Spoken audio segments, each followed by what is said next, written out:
Great morning जी, great morning दोस्तों, नमस्कार। मैं भूपेश आनंद आज आपके सामने इस बात पे आ गया हूं कि अगर आप सीएमए यूएसए करते हैं तो आपका रिटर्न ऑन इन्वेस्टमेंट कितना आने वाला है। आप लाइफ में कुछ भी करें तो बेटे आपको अब ये चेक करना है कि आपने उसमें टाइम कितना लगाया, कुछ कितने पैसे लगाए, फीस कितनी पे की और उसमें आपको रिटर्न कितना मिला, which is named as ROI. If as per part 2, if you see section number E, that is the capital budgeting decision, capital investment decisions. You have to see that how much is ROI, how much is NPV, how much is the PI. आप कोई भी काम करते हैं, cup of चाय क्यों नहीं पीते, तो आप 10 रुपए दे के देखते हैं कि क्या पैसे वसूल हुए या नहीं हुए। तो सीएमए यूएसए की बातें तो हम बड़ी बड़ी कर रहे हैं कि भाई सीएमए यूएसए छोटा सा कोर्स है, आप 9 to 12 मंथ्स में कंप्लीट कर सकते हैं, आप ऐसे ऐसे ऐसे ऐसे, बट आप जेब से कितने पैसे खर्च करेंगे और how much fees you have to pay. मैं भूपेश आनंद आज आपके सामने फीस की बातें करूंगा कि सीएमए यूएसए करने के बाद या करने के लिए आपको क्या क्या फीस पे करनी पड़ेगी और कितनी पे करनी पड़ेगी। तो बेटे बड़ी सिंपल सी बात है, बड़े ध्यान से आपने देखना है so that you can able to calculate your return on investment, return on time. मैं रिटर्न ऑन इन्वेस्टमेंट को ROI बोलता हूँ, रिटर्न ऑन टाइम को ROT बोलता हूँ। तो आपको 3 तरह की फीस देनी है और इसमें 2 कैटेगरीज हैं। पहले एक स्टूडेंट की कैटेगरी बना दी और एक उन्होंने प्रोफेशनल्स की बना दी। आप मुझे बताइए, स्टूडेंट वो होगा जो अभी पढ़ाई कर रहा है, ग्रेजुएशन कर रहा है या पोस्ट ग्रेजुएशन कर रहा है, मतलब पढ़ रहा है। वर्किंग प्रोफेशनल्स वो होंगे जो पढ़ नहीं रहे, अब नौकरी कर रहे हैं, धंधे पे लग गए, धंधे पे लग गए।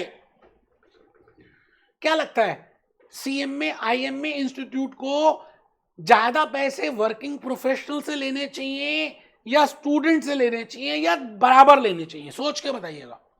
वैसे एक आंसर हो सकता है कि हम दोनों से बराबर लें, स्टूडेंट से भी उतने लें और वर्किंग प्रोफेशनल से भी उतने लें बेटे, लेकिन आईएमए ने 2 कैटेगरीज बना दी हैं। स्टूडेंट के लिए अलग से कैटेगरी बनाई है और वर्किंग प्रोफेशनल्स के लिए अलग से कैटेगरी बनाई है। इट मीन्स उनको भी वो 3 तरह की फीस देनी पड़ेगी, इनको भी 3 तरह की देनी पड़ेगी। अगर आप स्कॉलरशिप आपको नहीं मिली है, आप नहीं ले सकते हैं, जो भी कारण है, वैसे भी स्कॉलरशिप अब 5 कर दी उन्होंने, पहले 10 देते थे, 5 कर दी। तो मैं आपसे ये कहना चाह रहा हूं दैट यू हैव टू पे 3 टाइप्स ऑफ फीस। आपको 3 तरह की फीस देनी पड़ेगी। जैसे आप आइसक्रीम का संडे लेते हैं ना, उसमें वेनिला भी होती है, बटर स्कॉच भी होता है, चॉकलेट भी होता है, तीनों आइसक्रीम का मिक्सचर, और ऊपर नट्स डाल देते हैं। बिल्कुल इसी तरह से if you want to go over CMA USA, you have to firstly pay the registration fees for IMA, then you have to pay the entrance fees for CMA USA program, and then you have to pay the examination fees. Entrance fees तो एक ही बार देनी है, examination fees तो बार बार देनी है। जितनी बार fail हो जाओगे, जितनी बार पेपर दोगे, उतनी बार देनी है। एटलीस्ट मिनिमम 2 बार तो देनी पड़ेगी, पार्ट 1 की एक बार और पार्ट 2 की एक बार। मैं बिल्कुल ऑप्टिमिस्टिक होकर अगर चलूं, आप चाहो तो कर सकते हो। आइए जी, मैंने तीनों फीस की बात कर दी। यू नीड टू पे what is the fees involve in becoming a CMA. मैंने जान के आपके सामने दो दो बंटी और बबली की कहानी रखी, अभिषेक बच्चन और रानी मुखर्जी की बातें रखी कि बंटी वर्किंग प्रोफेशनल है और बबली अगर स्टूडेंट है। अब आप चेक कर लीजिए आप कौन सी कैटेगरी में आते हैं, बबली की कैटेगरी में आते हैं या बंटी की कैटेगरी में आते हैं, whether you are a student और you are a working professional. Now they have designed the fees as if lesser amount is to be paid by a student and the higher amount is to be paid by a working professional. If you're not getting a scholarship, you have to pay 3 types of fees, as I've just told you. The first fees is you have to become an IMA member, and you know it depends. अभी मैंने यहाँ लिख तो दिए dollars, change होते रहते हैं, बढ़ाते रहते हैं ये, तो आप इस पूरे इस फिगर पे मत जाना। 15, 20, 25, 30 डॉलर्स बढ़ा देते हैं। अब कितने बढ़ाते हैं उनकी अपनी मर्जी है, कब बढ़ाते हैं वो भी ऑप्शन है, मैं उसमें कोई भी I will not give a comment.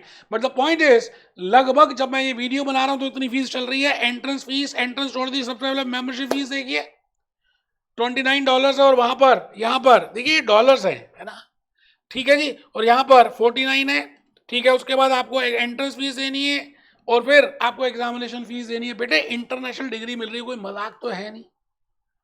IMA की वेबसाइट पे जाकर देख सकते हैं, मैं अभी यहाँ पे मेरे टीम मेंबर से पूछ सकते हैं।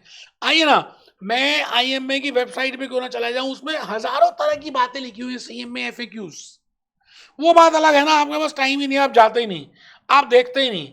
आप ढीले हो चुके हो। पता नहीं क्या हो गया, मैंने लिखा ग्रेट मॉर्निंग सीएम में यूएसए की फीस में मैंने 3 छोटे-छोटे घड़े बना दिए। That if you want to clear, if you want to get this certified management accountant, you have to pay IMA registration fees, you have to pay entrance fees, you have to pay examination fees. Examination fees recurring in nature की है, entrance fees non recurring in nature की, अगर मैं accounts की भाषा use करूं, है ना।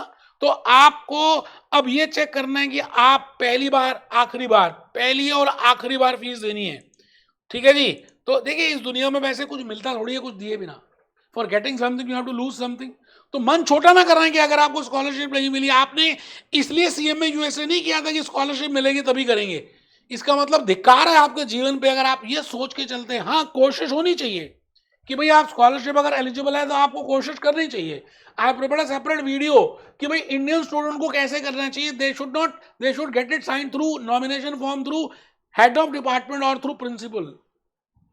मेरा मानना ये है तो उनके थ्रू ही नॉमिनेशन फॉर्म जाए, उनके थ्रू ही उनकी ईमेल, ऑफिशियल ईमेल से जाए। 5 बच्चे अब अलाउड हैं एक कॉलेज एक यूनिवर्सिटी से। तो साहब पहले 10 थे 5 हो गए, जल्दी जल्दी करना है। मिल गई तो ठीक, नहीं मिली तो भी कोई बात नहीं, हम वैसे ही पैसे निकाल लेंगे। आप घबराते क्यों? देखो देखो एक गाना छोटा सा सुनो ना, क्या कह रहा है ये गाना, सुनो सुनो। आपको एक गाना सुनना है कि इतनी शक्ति हमें दो कि हम सारी फीस वापस ले लेंगे, हम पढ़ के दिखाएंगे, पहले साल में सारी फीस वापस आ जाएगी। इतनी शक्ति हमें देना दाता कि हम तीनों फीस पे कर पाएं और उनको वापस जल्दी से रिकवर कर लें। मन का विश्वास कमजोर होना। देखिए मेन तो मन का विश्वास है ना। आप कोई भी चीज पाना चाहते हैं तो आपके मन में उसका जो विश्वास है कि I can do it, you can do anything and everything, believe in that. आप कर सकते हो। अभी तक तो करते ही आए, स्कूल में कॉलेज में करते आए, जॉब कर रहे तो उसमें भी किया आपने। फिर सीएमए यूएसए क्यों नहीं? आप क्यों अपने ऊपर ऐसा डाउट लेते हो? डाउट नहीं लेना यार, फीस देनी है, एक बार देनी है एग्जामिनेशन फीस, करके दिखाना है, मन पे विश्वास रखना है। इतनी शक्ति हमें देना दाता कि मन का विश्वास दूर ना हो, बस। ठीक है जी, मिलते हैं।